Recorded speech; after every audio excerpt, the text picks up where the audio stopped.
Good morning, everybody. Welcome back to another video from Homesteading Off the Grid and another morning ramble. I've got a question for each and every one of you here we're going to start out with, and I bet I know the answer before I ask, and I bet your answer is going to be yes. So now let's see. Here's the question. Do you miss Mayberry? Time's up. I bet you said yes, huh? And I'm willing to bet a little further that if you did answer yes, that might be a big part of the reason why you're here watching this channel, right? I want to give a shout out here real quick to one of our subscribers named Mark P. You might remember I mentioned before I'm kind of getting away from mentioning last names just to kind of give you guys a little more anonymity here on social media.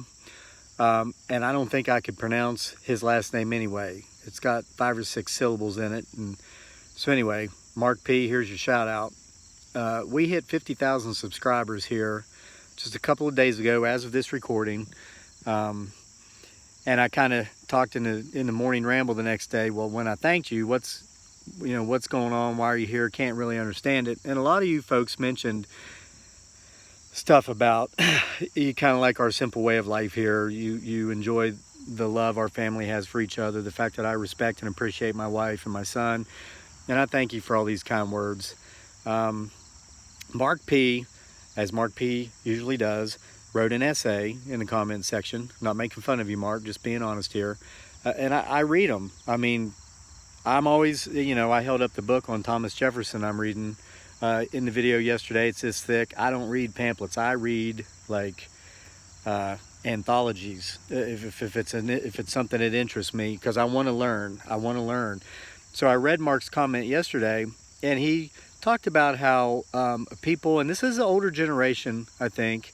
Well, gosh, I say older. I'd throw myself in there, and I'm 44. Maybe that is older. But we grew up watching shows like the Andy Griffith Show. We grew up watching the Beverly Hillbillies. Mark mentioned that show, and I wasn't insulted. I mean, he mentioned the Waltons, all these things. And he talked about how people kind of miss that lifestyle. They miss the world. They miss the time. They miss the time when the world was like Mayberry. Things weren't as confusing. The youth were more respectful. They didn't want to grow up so fast. They didn't fantasize about just being rich and wealthy and accumulating their wealth through some sort of get-rich-quick scheme. They didn't curse. They were polite. They remembered a time when, those times the mindset was always that the next generation was going to be better than the preceding generation. They were going to be better off. They were going to be harder working, but they weren't going to become progressively worse off as far as discipline and morals and all these things. And Mark mentioned that people miss that. And they kind of see that through what we're doing here. A lot of folks pointed out how we don't script anything, because we don't. I wrote some notes here, and you're going to see my notepad. I'm going to read you some notes today. And I hope that today I can read my own writing. You've seen before while I bring up some profound thought, and I'm reading it in a profound voice, and I sound very profound. Then I get halfway through, and I can't read my writing, and it kind of ruins everything. But I guess Mark and others think that's kind of what makes this show the show that it is, because it's not a show, it's just real. So Mark had very good points, and I think many of you would agree with Mark. And a lot of you said similar things, or pretty much said the same thing through different ways. And so I got to thinking, I thought, because the Andy Griffith Show, as you know, my wife dearly is from the Philippines. My son was born in the Philippines and lived his first 5 years there. He's only 7 now, so both of them have only been in the U.S. for 2 years. So we don't have a television in our house. We don't have cable, of course, but we do subscribe to Amazon Prime. We watch some appropriate type entertainment on Amazon Prime. So about a year ago, I told my wife and my son about the Andy Griffith Show. I said, guys, I grew up watching this. Everybody in America who was born after 1950, whatever, grew up watching this. You guys got to watch it. I didn't know if Dearly would get into it or not. because in the Philippines, where she comes from, the culture there is still very much deeply rooted in family. Family is what's most important. It's what drew me. Yeah, I went there to visit. A lot of people said we should make a video of how we met. We've already done that, and I'll link that video to the end of this one. It's one where she's in the garden. I'm with her, but she's rambling. But I went there to stay for 21 days and ended up spending 6 years of my life there. And one of the things that just drew me to it was the fact that family still matters, not just to a few, but to almost everybody. I mean, guys, and gosh, here I go getting off on my tangents again, but I got to do it. Some of the lowest points in my life have been when I was over there, no money, no job, no hope. I was there on an expired visa for a long time because I didn't have the money to renew my visa. So I was living in the shadows, because there they don't give you a free ride back to your country. They throw you in a pit until somebody steps up on your behalf and pays what's due, plus penalties, and plus buys a ticket for you to leave the country because you get kicked out. And oftentimes somebody from their immigration department will ride on the plane with you to make sure you leave. You'll fly from Manila, say, to China or to South Korea or to Japan. They will ride with you, get off the plane with you, and make sure you board your next plane to go back to your homeland, and then they'll get on the plane and go back to the Philippines. I'm just telling you how it works there. So I'm telling you why I hid in the shadows. Guys, it was rough times. Now, what's this have to do with my wife dearly? She never left my side. She stayed with me, and she supported me, and she believed in me until I could believe in myself, and we made things happen. And I walked into immigration 3 years after I had not renewed my visa and said, I'm here on an expired visa and I want to make this right with you guys. They stood up to arrest me, started to pull out the baton and the handcuffs. I said, guys, I got the money to get free. I got the money to make it right. And they said, oh, okay. We did the paperwork. I paid over 100,000 pesos, which was it was like over $2,000. Got it right. Was able to come back. So anyway, here I go digressing again. My point is, Dearly comes from a culture that when your partner has struggles and difficulties, the other partner doesn't get up and leave and say, wow, I'm done with you. You can't, continue to support me at the lifestyle to which I've become accustomed. I'm out of here. This one guy down the road was or this one girl, if it's the man, this girl's been kind of friendly with me at work. I'm going to go spend some time with her, not you, because you have a problem. Dearly stayed with me through thick and thin. And now today, me and my wife and our son are still together. And this is what Mayberry's about, right? I mean, I'm describing Mayberry kind of in a roundabout way. Because once upon a time, right, we'd like to think that this is just how it was here, or where you might be watching from Canada. Got a lot of friends up there in Canada watching, over in Europe and throughout Asia. They're probably scratching their head because family's just still very important throughout all of Asia. Well, in the West, not so much anymore, unfortunately. So that's what Mayberry is. If you're in the Philippines and you're like, what's Mayberry? Go watch the Andy Griffith Show. You can probably find some outtakes on YouTube, or actually probably full episodes on YouTube. So anyway, guys, I'm here to tell you, I'm just going to kind of get a little bit more to the point. Mayberry didn't change. We did. And when I say we, I don't mean we as a society. I mean we as individuals. What changed was our perspective. Now, Dearly and Daniel love the Andy Griffith Show because Andy Griffith, Sheriff Taylor in the show, Andy Taylor was just so entertaining. How could you not enjoy that? But now, we've also tried to watch the Waltons, right? Mark P. mentioned the Waltons, and a lot of you grew up watching the Waltons, and kind of what we're doing here reminds you of the Waltons. Well, Dearly couldn't get into the Waltons. Now, we're going to give it another chance because I think she will. And also, as you know, the Waltons was filmed in Schuyler, Virginia, which is just right down the road from us, right outside of Charlottesville. They have the Waltons Museum there. I've never been to it, but I want to go, and I want to take Dearly and Daniel, but I want them to know what they're looking at when they're there. So I want us to watch at least a season or two of the Waltons. Hopefully they'll get into it like they did the Andy Griffith Show. We'll watch all the seasons that are available on Amazon Prime. So then when we're in the museum, it will mean more to us. For example, Monticello. I've been to Monticello, but I'm not going back to Monticello until I finish this biography I'm reading on Thomas Jefferson, because I really need to brush up on my history of Jefferson, and I want to know what I'm looking at. It's like before I went to the Harry Truman Museum out in Missouri, Independence, Missouri, as they say it out there. I read that thick 1,000-page biography, I think written by David McAuliffe, great biographer. before I went there, because I like to know what I'm looking at. You know, I've been to Mount Vernon, George Washington's home. I can go on and on, but I like to know what I'm looking at. So anyway, Dearly didn't get into the Waltons. I'm going to tell you why. The opening scene of the first show of the first season shows this huge family, 7 or 8 kids sitting around a table. Everybody's getting along. They're eating their meal. Those of us living today in 2018 in America, or in a lot of places in the West, that's a vision of days gone by. Well, it wasn't for Dearly because she has 11 siblings. There's 11, she has 10 siblings. There's 11 children total. That was her life. So 10 or 11 kids sitting around a table with their parents eating a meal 3 times a day isn't something that she misses because she misses it from just a few years ago because she's an adult now and she's got her own family. But she knew that life. So she doesn't long for that because she knew it there and she has it here just without all the mouths to feed. So really, it's about perspective. Mayberry didn't change. We did. We see the world differently today. Mayberry's still there and we can still have it. We have it here. You have it when you watch us. I'm going to tell you how you can have it from your side of the computer screen or the phone screen or the watch screen. We were in Target the other day looking at back to school stuff and I saw these watches.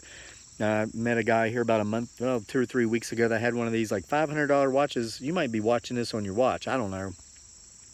They sure didn't have those watches in Mayberry, did they? They had those old things on chains and whatnot. So when we go into town like we did yesterday, and we took Mayberry into town with us yesterday, and we took Mayberry into the heart of Charlottesville. We did a family walk yesterday. We went and got some groceries, and we went up and we parked about 15 minutes away from Scott Stadium, where they play football, UVA Cavalier football. We walked up to the stadium, and we walked back to the car. That way we got our 30-minute family walk in. And we stopped up there at the stadium, and we looked in, and they've got the new turf down on the field. They've got the, it's all numbered, and you can see the workers getting ready. The first home game is about a week and a half from right now. We're excited to go. And but we're walking back to the car, and me and Daniel play this game. He's all about the zombie apocalypse. And as I've shared in another video, it's already here. We don't have to worry about it coming. We saw these people walking on their cell phones, young people, middle-aged people, just glued to their cell phone. They didn't even see us coming. So we had to move over, and I'd say, watch out for the zombies, Daniel, watch out for the zombies. And we were saying this within hearing distance to them. They didn't even, it's like we weren't there because they were on their phones doing this, not even realizing that if we hadn't moved, they would have bumped into us. You see these things and you're like, man, I miss Mayberry. You didn't see that in Mayberry. You didn't see that when I was a little kid in the late 1970s, early 1980s. You didn't see that. Well, guys, we still have our Mayberry. We weren't living that way, so we were still in Mayberry. Me and my wife and my son were holding hands, walking for 30 minutes, talking. We were talking about the football games we went to last year and the year before. We were talking about how excited we are to go to the football games this year.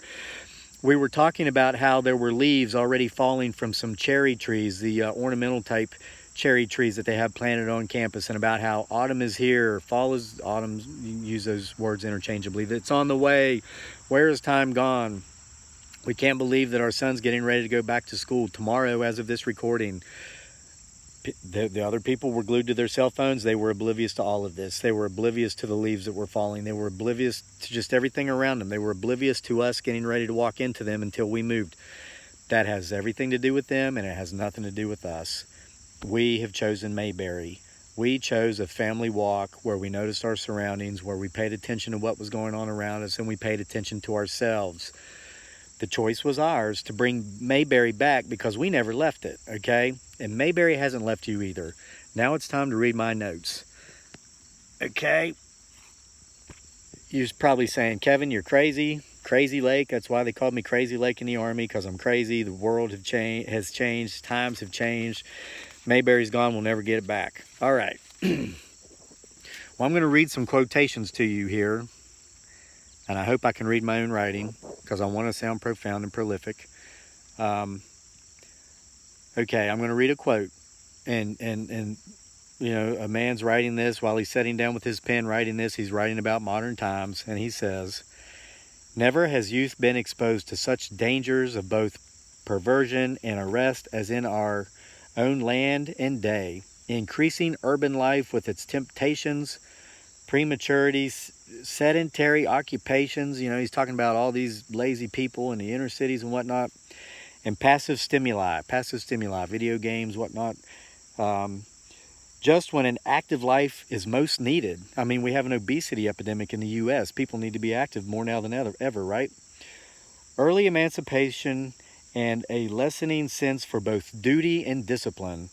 The haste to know and do all befitting man's estate before its time. I mean, this is teenagers wanting to be adults already, or kids younger than that. The mad rush for sudden wealth and the reckless fashions set by its gilded youth, all these lack some of the regularities they still have in older lands with more conservative conditions. I mean, this kind of sounds like everything I just said, right? All the perversions of our modern society, people wanting to grow up, get rich quick. But I can talk about how life in the Philippines is still kind of conservative comparatively to ours as far as how family lives go, at least. Right? So who's right, me or this guy? Well, this was written by a guy who was a psychologist and an educator. His name was Granville Stanley Hall. He published this as a magazine article. It was titled "The Psychology of Adolescence." And he published this, and he wrote this and published this in 1904. 1904. That was before the days of Mayberry. Well, so I found one example here, huh? See if I can find another. Maybe this guy, he's just kind of jaded and bitter and a pessimist, right? All right, well, let me read you this one. I got 3 examples here. This is number 2.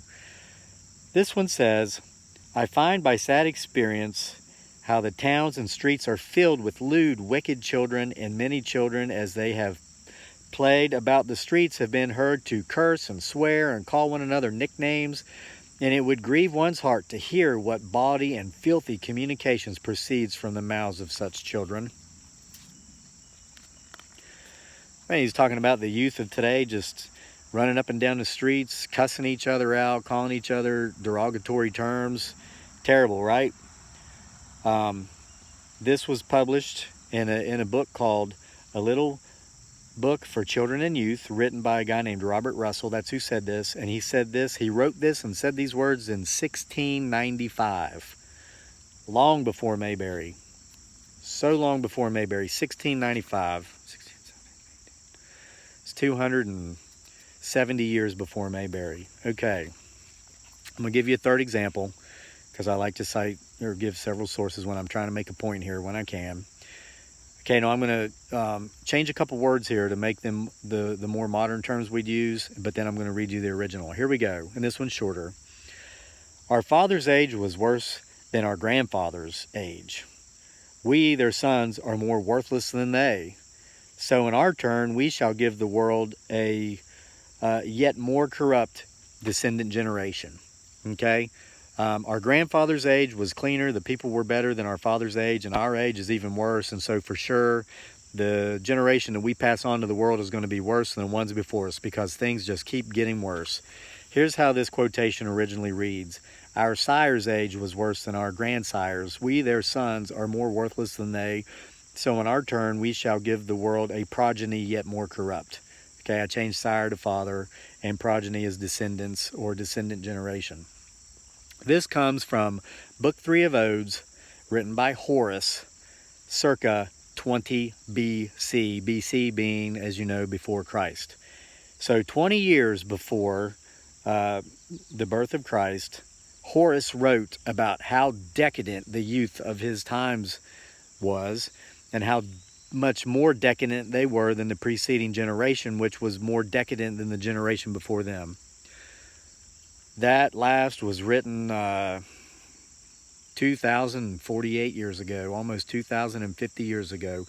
So more than 2,000 years ago, Horace was longing for a return to Mayberry, and Mayberry was still nearly 2,000 years on the horizon. So what's my point here? My point is Mayberry never left. Mayberry is still here around us. Mayberry is a choice. Just like I spoke a couple of weeks ago about the dystopia versus the utopia, the choice is ours. You know, a lot of it has to do with perspective. Cute little story. On the way in from town yesterday, we had our walk. We took Mayberry with us. We lived in Mayberry while we were taking our walk, despite the zombies who have chosen to live in the zombie apocalypse around us, glued to their phones, not seeing the beautiful leaves falling off the beautiful cherry trees. We came back out here to the homestead. There's a little tiny country store out here in the county of Albemarle. Once we're way out of the city of Charlottesville and we're out here in the sticks, there's a tiny little country store that closes every day before it gets dark. It's not even open on Sundays.